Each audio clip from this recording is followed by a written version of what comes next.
Bom dia, povo de Deus, é isso aí, vamos estudar a lição da Escola Sabatina, parte de segunda-feira.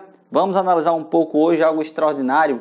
Na parte de segunda-feira, Deus tem como título algo especial para você, meu querido, que está vendo esse vídeo nesse exato momento. É o chamado ao compromisso. Vamos ver três personagens nessa parte de segunda-feira extraordinário, que deixaram algo que eles gostavam muito, deixaram aquilo que eles sentia prazer em fazer para seguir os caminhos de Cristo, seguir os seus ensinamentos. Deus faz esse chamado para a gente precisamos rejeitar algumas coisas, a gente precisamos às vezes deixar algo, e sempre a renúncia, às vezes é um pouco dolorida, é um pouco sofrido, mas a renúncia para se entregar a Cristo, ela é maravilhosa, e Deus convida você nessa manhã a se entregar a Ele por completo. Olha só, imagina só, vamos imaginar o seguinte agora, vamos se colocar no lugar dos personagens Pedro e João.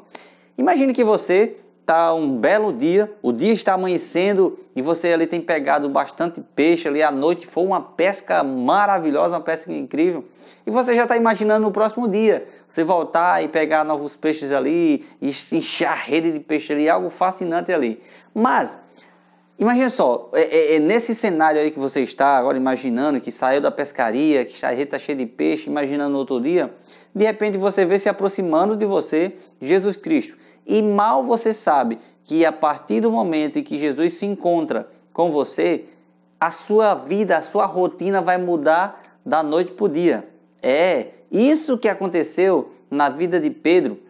Jesus, quando chegou, você vai para Mateus capítulo 4, verso 18 ao 20, aconteceu justamente isso.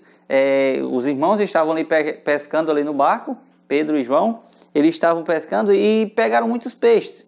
Talvez estivesse comentando ali, irmão, que tanto peixe a gente pegou.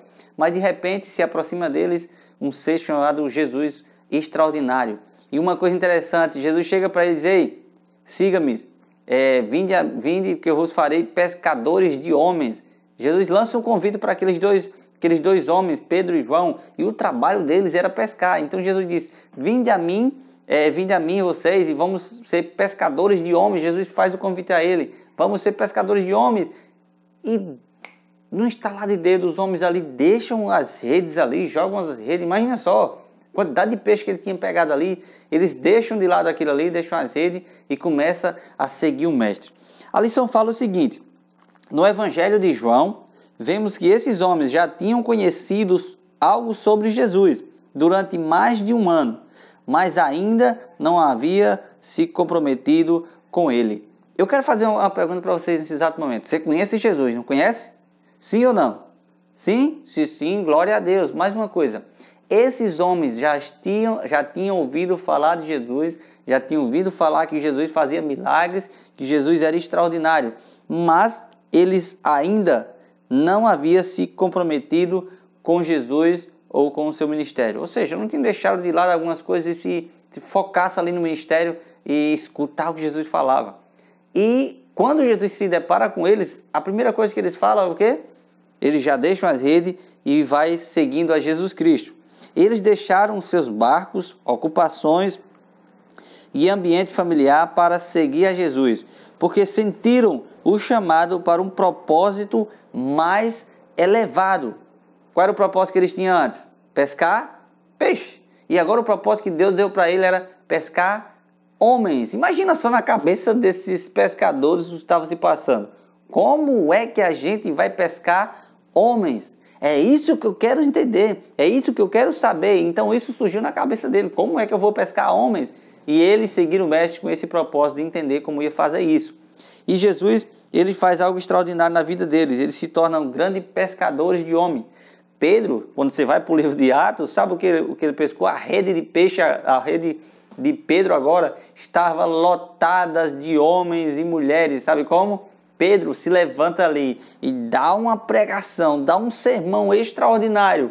E cerca de 3.000 pessoas foram batizadas. Já imaginou? Que maravilha estava acontecendo? Talvez ali na cabeça de Pedro ali, na hora que ele estava pregando ali em Atos, e quando ele prega, cerca de 3.000 pessoas ali foram batizadas. E imagina, lembra do que Jesus falou, ei, vinde a mim que eu vos farei pescadores de homens. e o sobrenatural acontece. Deus chama você a fazer a mesma coisa. Deus está chamando você para você se esquecer de algumas coisas do mundo e focar na mensagem do Evangelho, levar a mensagem de esperança para as pessoas, falar do amor de Cristo. Vemos também outro personagem, a gente já viu Pedro e João. Pedro, extraordinária, mensagem incrível que pregava. João, o discípulo do amor, que ali você vê as 3 epístolas dele, primeira, segunda e terceira epístola de João, falando-se recheadas de palavras de amor. Agora vamos também para Mateus. Lembra de Mateus, o publicano, cobrava imposto? E uma coisa interessante, os cobradores de imposto no mundo romano, muitas vezes, extorquiam e oprimiam as pessoas. Eles eram odiados e desprezados em Israel. O convite de Cristo, segue-me, indica que Mateus tinha ouvido falar de Jesus e desejava segui-lo. Quando o convite chegou, ele estava pronto. Mateus ficou surpreso que Cristo tivesse chamado para ser um dos seus discípulos. Só vem na mente daquele homem ali, ele não imaginaria que Jesus ia chamar ele para ser o discípulo. Por quê? Porque cobradores de imposto naquele momento eram considerados como pecadores, como pessoas que só faziam as coisas erradas, que extorquiam ali dinheiro de pessoas. E na mente dele talvez não imaginasse isso. Mas lembra que Jesus falou, eu vim buscar e salvar aquele que se havia perdido. Talvez você esteja pensando que na sua vida talvez não tenha solução. Talvez você esteja pensando que não tenha um potencial elevado de trabalhar na obra do Senhor. Mas Deus está chamando você nesse exato momento. O dom que você tem, Deus quer usar. E se você acha que não tem, Deus quer fazer com que brote do seu coração, da sua mente, e que você exerça esse dom para a obra do Senhor. No fundo do coração, desejamos algo mais na vida. Queremos viver por algo que valha a pena, um propósito superior, o mais nobre. Por isso, Cristo nos chama a segui-lo. É isso que Deus faz com a gente. Deus nos chama para propósito totalmente diferente daquilo que a gente pensa. É um propósito que, assim como Pedro e João, como é que eu vou pescar homens? A gente também está dizendo, como é que eu vou fazer isso, Senhor? Mas Deus capacita cada um de nós. Que nessa manhã você possa ter entendido isso. Que Deus tem um chamado para a sua vida e se entrega a Jesus nesse exato momento. Oremos. Senhor Deus e grande Pai, estamos felizes por a tua mensagem. Continua conosco nessa manhã. Nos abençoa em nome de Jesus. Amém.